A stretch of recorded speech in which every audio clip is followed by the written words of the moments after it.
I'm Rachel Ann Goodman with Talk of the Bay on K-Squid Radio, and I'm here to present a bit of a press conference that I was part of today with Jimmy Panetta, Alex Padilla, Salud Carbaja, and a number of other legislators, including Jared Huffman, who was the ranking member of the Natural Resources Committee, as the Trump administration has announced offshore oil leasing plans, which include 2 lease sales off the Central Coast.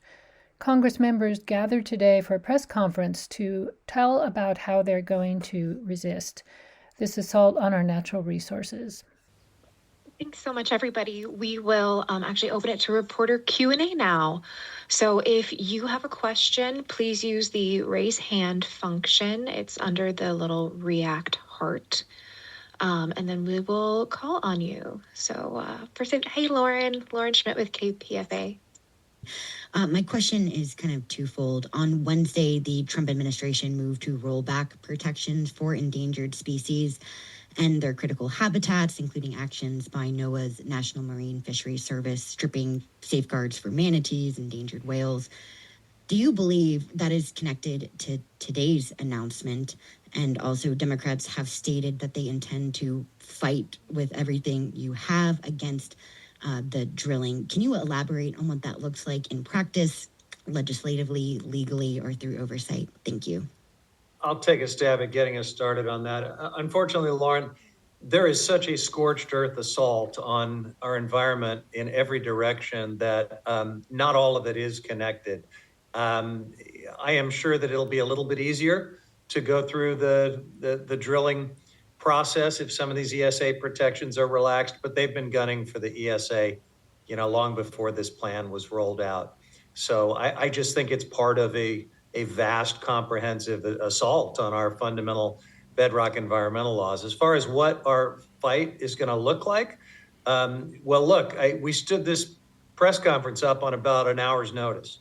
And I think that tells you that we are mobilized. There'll be a lot more members joining with us in this coalition. It is a national coalition. We'd love to have some Republicans working with us, but Donald Trump was very strategic in the way he rolled this out. He picked Democratic areas to bear the brunt of this risk of catastrophic oil spills. So we'll see if any of our Republican colleagues will join us. I hope they will. But we've got the legislation. We've passed it out of the House in prior years with bipartisan support to permanently protect the West Coast and the eastern Gulf of Mexico. I guess if there's any good that comes out of this news today, is that it really makes the case better than almost anything else we could say as to why we need to pass that legislation and to codify permanent protections against this dumb and reckless assault on our coasts. John Zucchelli, and if you could please state your outlet when we call on you, that'd be great. Sure. My name's John Zucchelli, and I'm with NBC Bay Area Television in San Jose. Hi. My question is for Congressman Panetta, and then I have one for Congressman Huffman, too. Congressman Panetta, I know Congressman Huffman was talking earlier about how this has been a multi-generational task to keep oil drilling off our coast and to keep our coast protected from disasters caused by oil drilling. And I know your father, when he started in Congress and continuing his term through Congress, was one of the leading proponents of keeping the coastline safe. And I'm sure you grew up in that. And he talked to you about that when you were growing up. What are you talking to your kids about keeping the coast of California clean and safe, and what they need to do about issues like this? Or what would you want people to tell their children on what they need to do to help keep our coastline safe? What it comes down to, John, and I appreciate this question because I think everybody on this call talks to their children and their progeny about how important it is to protect our natural treasures, be it on the coast or off the coast. And it's basically not taking things for granted. That's why I highlighted the fact that there were people before everybody on this call that worked their asses off to put protections in place so that their children would have the oceans and the coasts that we do. but we just can't take that for granted. We have to realize that we stand on their shoulders to do the good work right now and to continue to raise our voices from a louder vantage point because of those protections.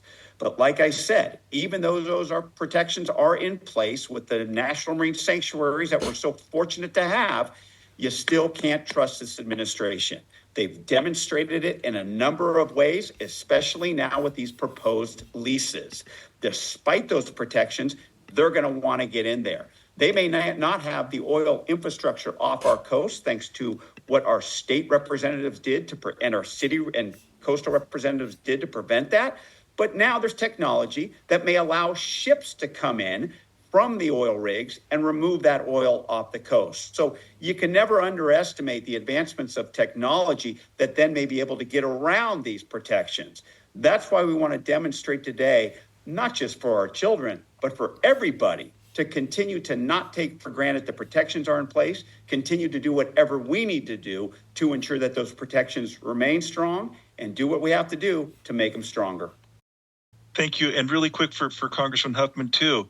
So you live, like Congressman Panetta, your district is one of the most beautiful, undisturbed coastal areas in the state of California.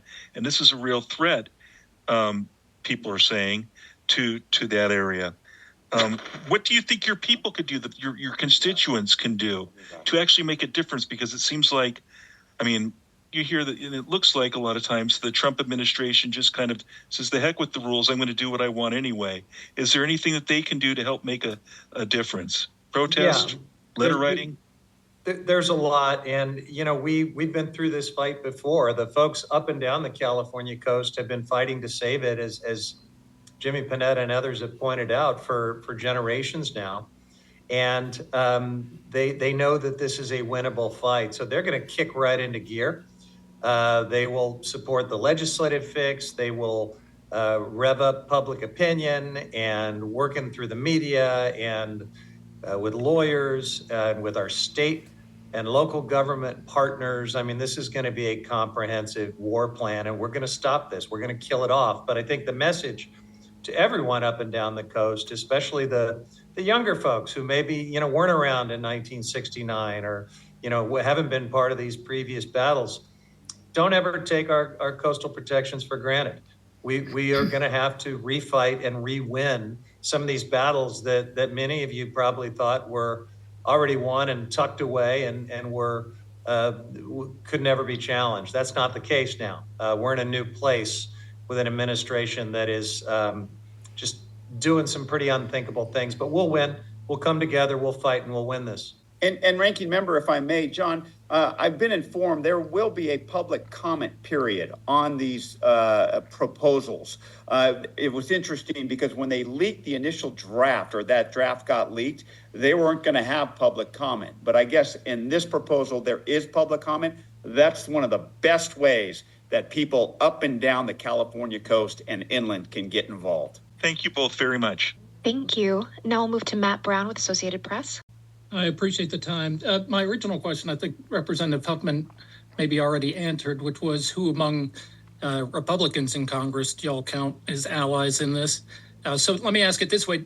How vital is it to get Republican buy-in to the arguments y'all are making? How important is it to get Republicans? I don't think that the oil and gas companies care one whit. I think they are insatiable. They want to go into areas notwithstanding public opinion, notwithstanding legal protections that are in place. All you have to do is kind of flash back to a little more than a year ago, I guess a year and a half ago, when candidate Trump was at Mar-a-Lago and the oil and gas executives and lobbyists were there. And he said, if you invest in my campaign, it will pay off for you. And boy, is he proving true to that statement. We come back from 2 months of the Speaker of the House having shut down all business in the House of Representatives. And you know what we were debating on the floor today? Taking away any safeguards for gas exports, taking away the public interest consideration at the Department of Energy so that now gas can flow to China, to the Chinese Communist Party. So this is this is an of government assault on the places we hold dear. It's a campaign pledge that the president made, and I don't know if your party affiliation matters one bit, unfortunately. I do want to add in, we've got plenty of Republicans that oppose this. Every one of us that represents one of these coastal communities has a lot of Republican constituents who hate what these folks are proposing and would have thought it unthinkable if they weren't opening up their Twitter feeds right now and seeing that the unthinkable is actually starting to happen or is being attempted. So yeah, don't mistake lack of Republican elected support for this, for lack of, Republicans in these coastal areas have spoken loud and clear. That's why the Atlantic coast of Florida and the Atlantic coast all the way up that Jimmy Panetta is pointing out, that's why that's not in the plan, because there's plenty of Republicans who understand how reckless and destructive offshore drilling is to coastal economies. Sadly, the elected Republicans in Congress are also completely gutless and unwilling to ever challenge Donald Trump on anything. So is it important that we get them? No, we're not going to get them. They're a bunch of puppets. But we got a lot of Republican opposition to this plan. So if I could just follow up to that, does that mean that defeating it is not going to happen through Congress? In other words, that it's going to have to be through lawsuits or maybe the administration changing? It'll happen when we take back the House of Representatives and the Senate in a little over a year. Thank you. Yes, Chad Mills from Tampa Bay 28. My question for Congresswoman Castor, kind of following up on Matt's question. Offshore drilling has traditionally been opposed in a bipartisan fashion in the state of Florida. Have you had discussions across the aisle at this point? What do you think the state of Florida's response will ultimately be to this? There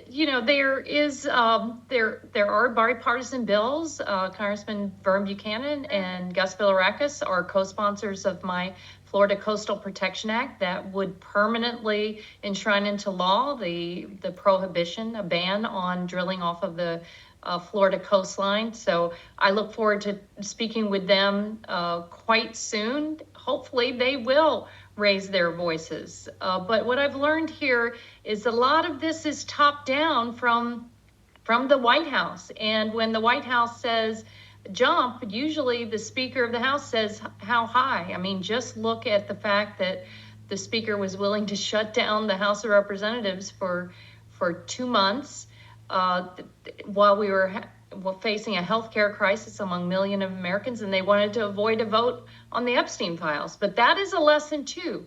Public outcry for transparency involving the Epstein sexual trafficking conspiracy and cover-up. Eventually the public spoke out loud and clear. I never would have thought this week that it would have that discharge petition would have sped through the United States Senate, but because of public outcry.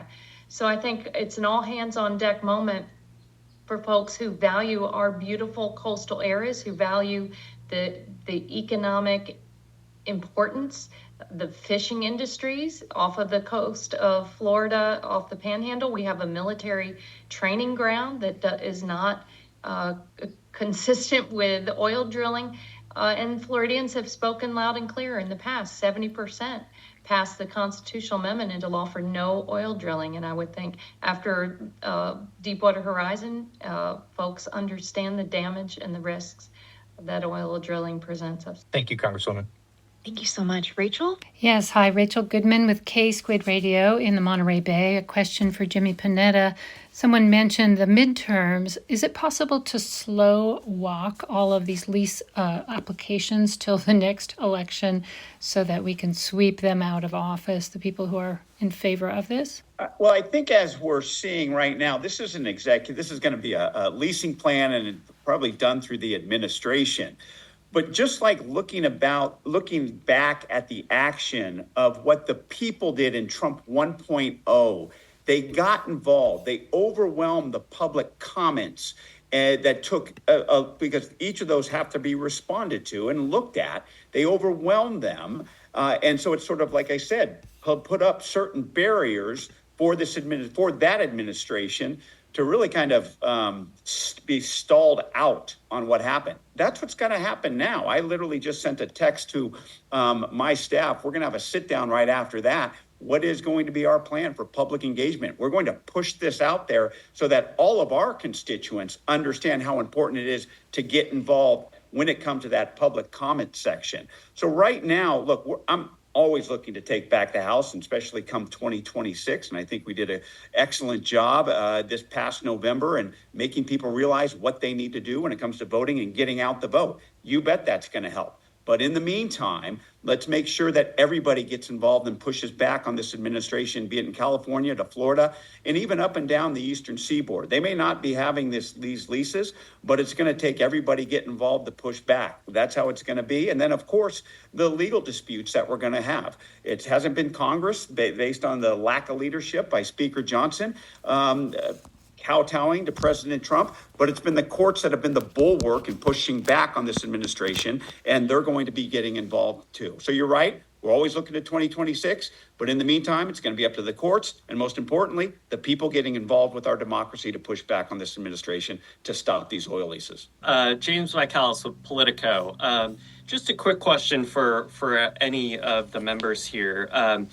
Do you expect that there will actually be interest in any of these leases off lease sales off California and Florida? Especially given drilling has been declining, off California for the past couple decades, and in particular, what we've seen with the Sable trying to come back online. Do you expect there to be really any interest in these leases? Thanks. We're speculating, but, that I would speculate that there may be some fool that wants to light some money on fire, but it's about the dumbest thing you could do with your money, short of buying a Donald Trump meme coin. Yeah, I mean, that's kind of what I tried to lay out in my remarks, and that, look, I think, and I spoke with famed earth scientist Gary Griggs, who many of you know out of UCSC. The geology is pretty tough, but I believe you just can't underestimate the intent of oil companies and the advancement of technology when it comes to oil extraction. We've seen it on land. We always got to watch for it off land as well. Despite the fact that it's going to take a long time to develop, you just don't want to give them any inkling to develop off the coast of California. Yeah, hi. I had a question. That's sort of related to what we're just talking about here. The Bureau of Ocean Energy Management was one of these sort of revenue positive, portions of government that people were sort of scratching their heads about when they were some sort of strident cuts in May. Is there a portion of this, these proposed leases that is about sort of regulatory capture, or sort of overwhelming regulators, and then, bringing in private industry under the auspices that the government is incapable of regulating an industry like offshore oil? I don't really know, Robert, whether it's that specific. It certainly correlates to the gutting of our federal workforce and our regulatory capacity. And so to the extent that they are weakening the ability to engage in meaningful environmental reviews and to do serious regulatory work, I guess you could argue that is one way of allowing industry to kind of steamroll over the regulatory state and capture those functions. But, I think we'll need to dig into it a little more. Yeah, hi. This is, I guess, for Representative Huffman, since you're involved with fisheries management. I know that you're all almost all Californians, but I was wondering if you could address the Arctic and Alaska portion of this plan. I'm a little fuzzy on whether it's legal to open the Arctic Ocean to leasing. And what do you think about Bering Sea, a huge fishing area, which you have some expertise in? I just think it's incredibly reckless. We know what the seafood economy means to the state of Alaska, and we know what happened with the Exxon Valdez, although it's been a little bit of a time, and maybe some folks have forgotten about all the money that was paid out to commercial and recreational fishery interests and tribes and Native Alaskans. We just passed a bill out of the Natural Resources Committee today that is part of that leftover management of impacts from the Exxon Valdez oil spill all those years ago with the Chugach. So it is an incredibly pristine and vital place that should not have more drilling, whether that's inland or offshore. But, that's not going to stop these guys. They're going to keep pushing. But we'll fight that too. I'm a Californian, and I will fight to protect Alaska's coast and Alaska's fisheries as well. You've been listening to the Q&A portion of a press conference held today at 1 o'clock with Jimmy Panetta and other representatives from coastal areas responding to Donald Trump's 5-year plan to open up oil leasing off the coast of California, Washington, and Oregon.